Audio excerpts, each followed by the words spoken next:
Welcome to Pride in Parsippany. I'm your host, Mayor James Barbario, and today I have with me the director of the Jersey Battered Women's Service, Patty Sly, and I have Robin Hughes from the Crisis Response Team for Jersey Battered Women's Services and for all Morris County.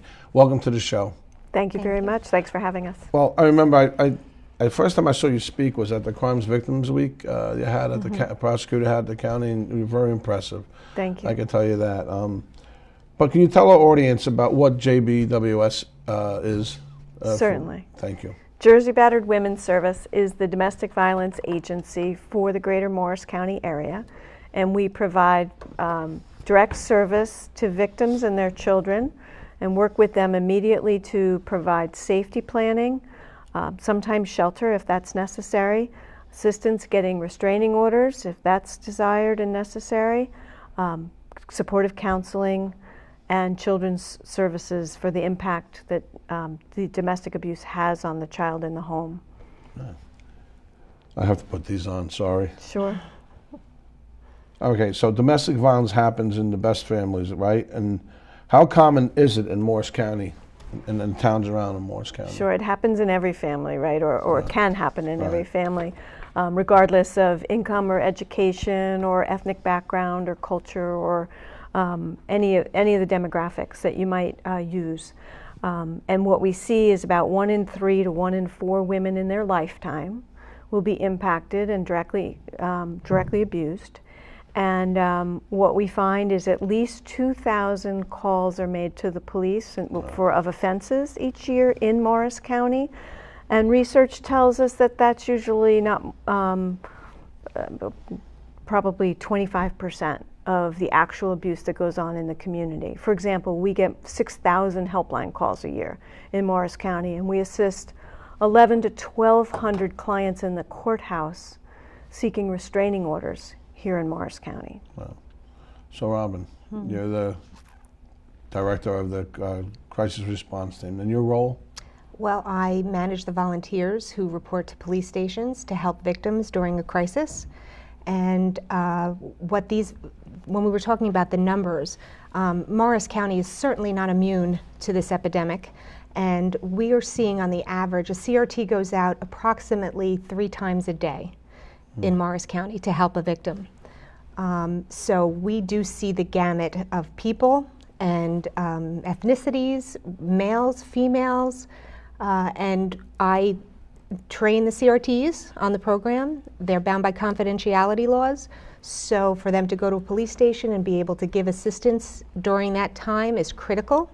It opens the door to a plethora of other services that they may not know are available. CRTs are out there doing safety planning for victims who need if they're getting a restraining order, it's a piece of paper, they need additional services on how to keep themselves safe. And just knowing they can have court accompaniment, explaining what a restraining order is, they're vital, and they're assisting the police officers to enable them to do their job more efficiently because the CRT is spending time and being that emotional support while the police are able to do their job better.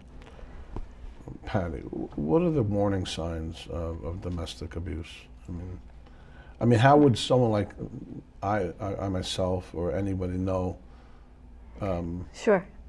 So there are a number of warning signs, and not every abuser exhibits all of them or every relationship. But it goes back to the definition of domestic violence, which is all about power and control. It's not somebody necessarily who has an anger management problem, could also have an anger management problem, but it's the idea that one partner exhibits power and control consistently over the other. And so there's a lot of coercive behavior, there's jealousy that is manipulative, there's usually a quick courtship and an early intensity in that relationship.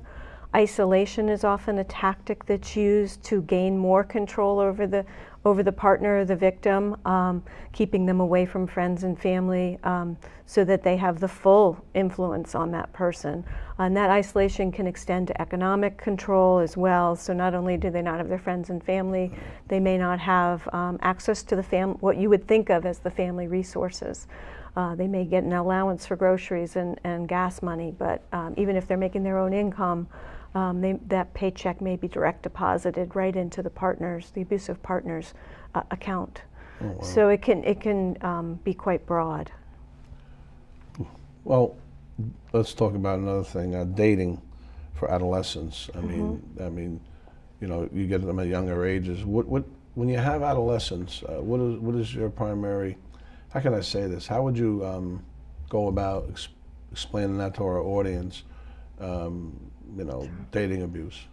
So dating abuse is abusive and coercive behaviors in a young relationship, a dating relationship, and we do see it as early as middle school.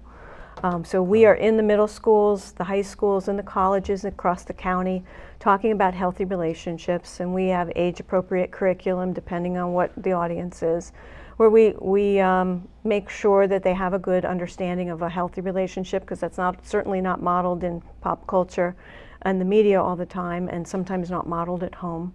And then the older the kids get, the more we talk about what abusive behaviors can look like, and always we're letting them know there are resources available to help them, because about a third of kids who've experienced teen dating have been subjected to abusive relationships, and a little over 20% have been physically abused in dating relationships. Wow, that's young. Once again, Parsippany has been one of the original municipalities to join the JBWS and Celebrate Crisis Response Team program with mandatory call-outs. Can you explain to our audience how this program works in Parsippany? As you said, Parsippany is a stellar department, and what they do is anytime a victim presents at headquarters, if it's to put something on the record, it doesn't have to be necessarily a police call. Anytime a victim presents at the police station, that call for a CRT is initiated. Upon their arrival, they meet with the victim and they explain that they're bound by confidentiality laws and that anything other than homicide, suicide, and child abuse is kept strictly confidential. And then they let them talk, they let them vent, and they validate, and then based on what they hear, they're going to go over resources and safety planning. And they do this all in a time frame. But the Parsippany police are very, very educated and in tune to the needs of their community, and they certainly reach out on a regular basis. And you have a melting pot of cultures in Parsippany. So we do have access to the language line, so when a victim presents and doesn't speak English, we can make sure that there's somebody who can talk to them and understand their cultural needs, as well as their basic needs. So they're there at the police station and they call every time. Parsippany is fabulous with that. Now, I mean, I don't know. The different cultures, I guess, have different ways of, you know. Do you notice in some cultures more abusive, or? I wouldn't say more. Yeah, I really think it doesn't matter. You know, I think it doesn't matter the culture. They're still experience some control, that they're still experiencing the same dynamic of domestic violence, that regardless of your ethnicity or your culture. What referrals are offered to the victims? Are the victims offered any legal advice or, you know, protection? Sure. One of the most commonly accessed services is the restraining order application that takes place in the courthouse, and our advocates are there in county courthouse every day that the courthouse is open. So 5 days a week, and we're there. Our services are offered. They're not mandatory, but they're often taken advantage of, and we will accompany the client to through the court process and help them anticipate what the judge is going to ask and what it means to get a restraining order and all the rest. There are also situations that are criminal in nature, and we can accompany them in those situations as well. But when an attorney is advisable or required, we have access to a group through the County Bar Association where they do pro bono work for someone who can't afford their own attorney. And it's called the Battered Women's Legal Advocacy Project, and we've been working with them for 25 years. It's been a great resource.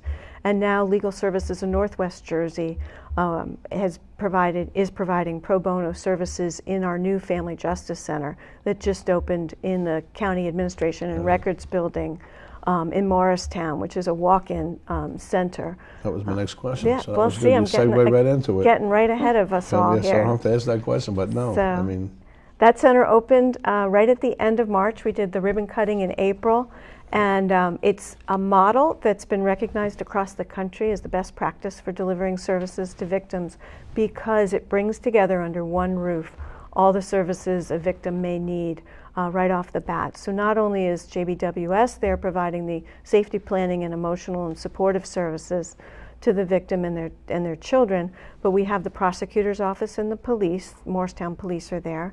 The courts are accessible for restraining orders.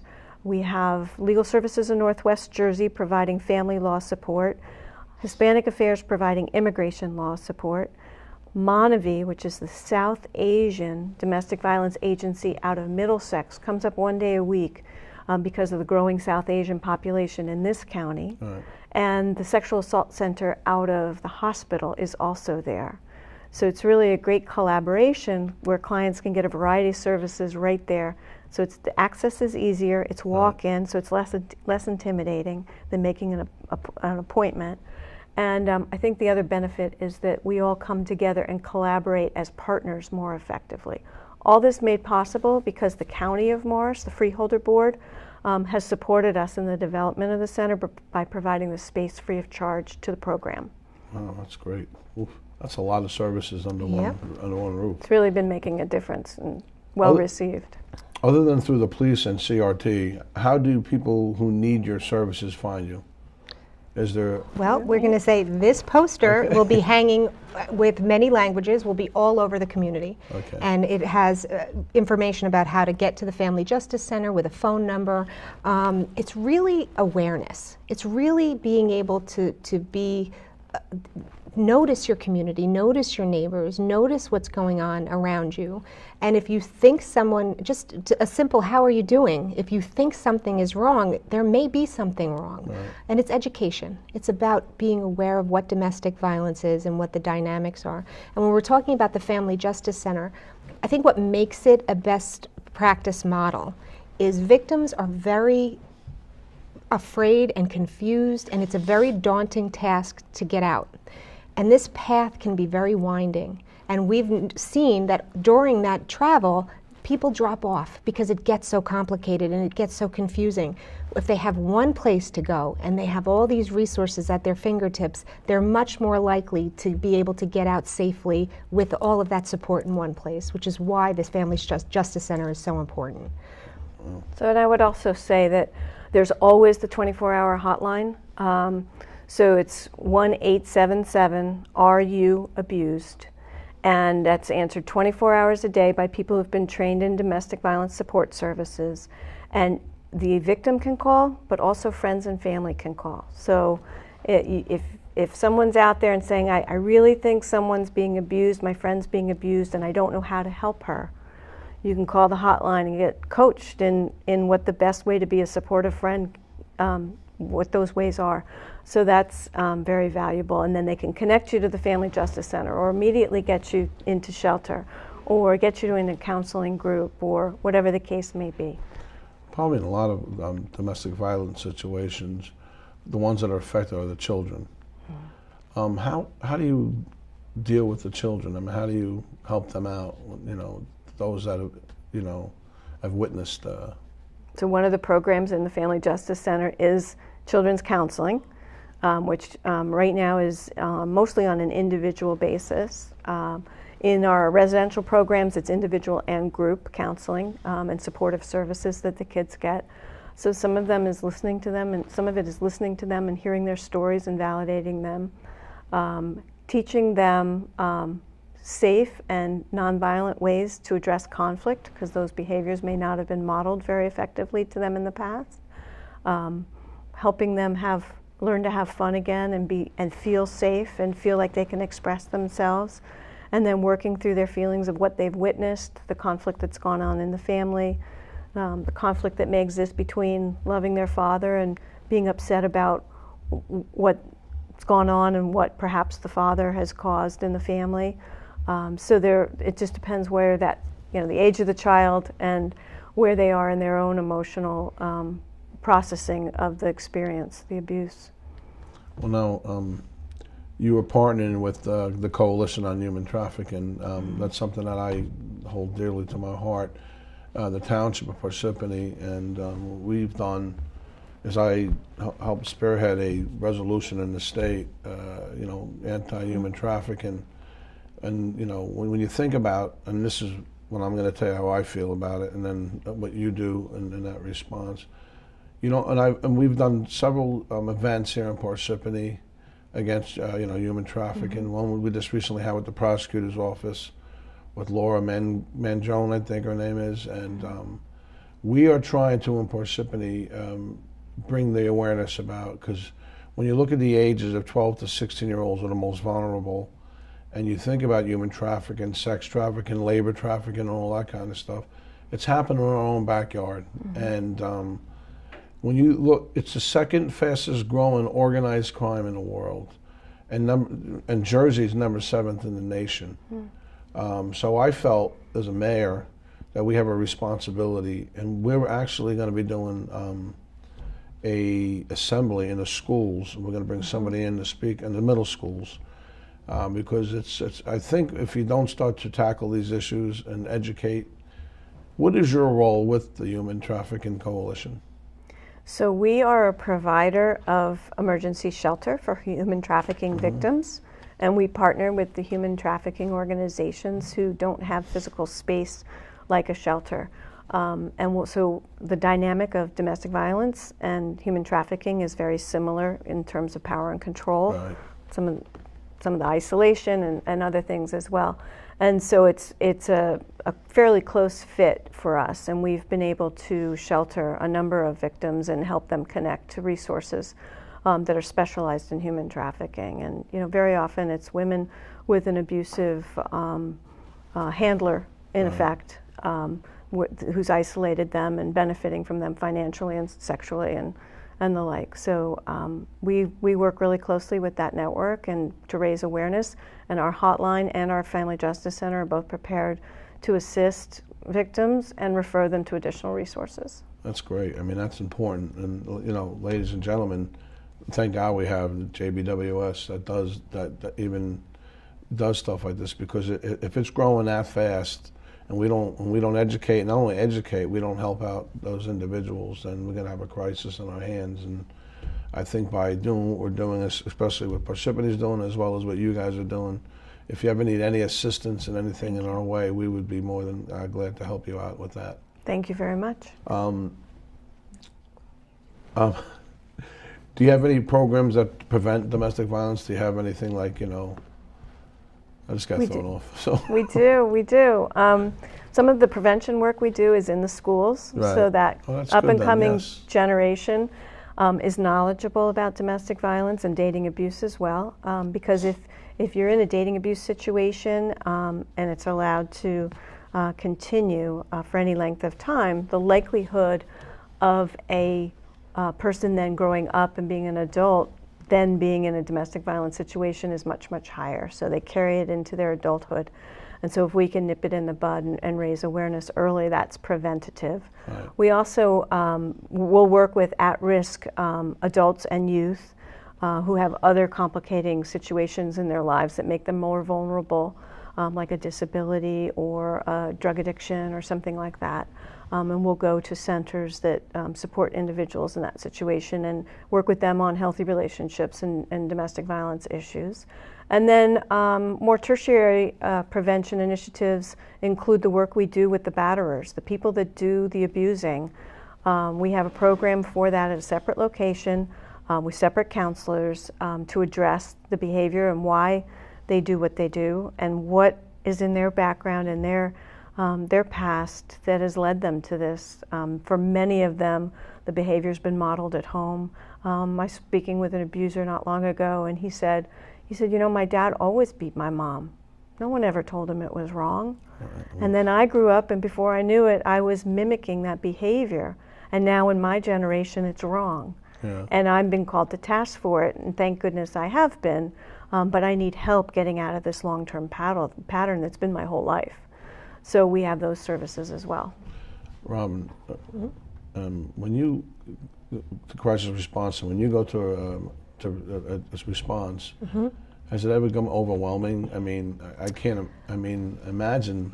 Well, the CRTs are trained to go in and truly be able to keep their own opinions at the door and their own biases at the door, and truly be effective listeners. And that's really what the qualification for a good CRT is. It's the ability to listen. And after they go out, they debrief with me, and we go over how they felt about it. That's when their opinions can come out and their own thoughts and how they felt, and if they were concerned for that victim, or whatever their feelings were, they do have an opportunity, and if they feel they need to take it to the next level, we always have someone able to talk to them and debrief with them and discuss their concerns and their issues. Absolutely. Because you're dealing with human beings, and you can't walk away and not feel that and not have that compassion for that person and the worry. And many times a CRT has more worry than the victim themselves because they're so used to that pattern of abuse, they don't see how frightened a frightened situation because they live it every day, where a CRT is more receptive to that feeling. But yes, and we have wonderful volunteers. The qualification, like I said, is there is no major qualification other than to want to give back to your community, to do the training, to learn the skills, to be an empathetic listener, and to go through the 40-hour training. So we are always looking for volunteers. I was just going to, and that leads to the last question. Our audience, how can they reach out or anyone in the audience that wants to volunteer? So right through our website, which is jbws.org. There's a How to Help button on the website that overviews the many ways you can volunteer and get you started in the application process. And Robin mentioned the 40-hour training. That's for anybody who's going to have direct contact with victims. And obviously you need more preparation for that than being an administrative or fundraising volunteer or facilities volunteer. That we ask that somebody take the DV 101 class, which is just a couple of hours just to give a background and perspective on the issue. But there are many ways to help, both through time and through donations to help, because we don't charge for any of our services. We raise every dollar of our budget every year, so there's a Donate Now button on our website, and we appreciate the community support because it is tremendous. So we're able to have comprehensive services here in Morris because of the generosity of the community. Well, ladies, I want to thank you for being on the program, and this was very informative, not only to me, but I'm sure our audience. But more importantly, ladies and gentlemen, I want to thank these two ladies for what they do, not just for the community of Parsippany, but for the entire community of Morris County. You're a godsend to have individuals like you that take the time out of your life to help other people, and that's important. And you have to love what you do to do that. So thank you for being on our program, and once again, I thank you all for tuning in to Pride in Parsippany.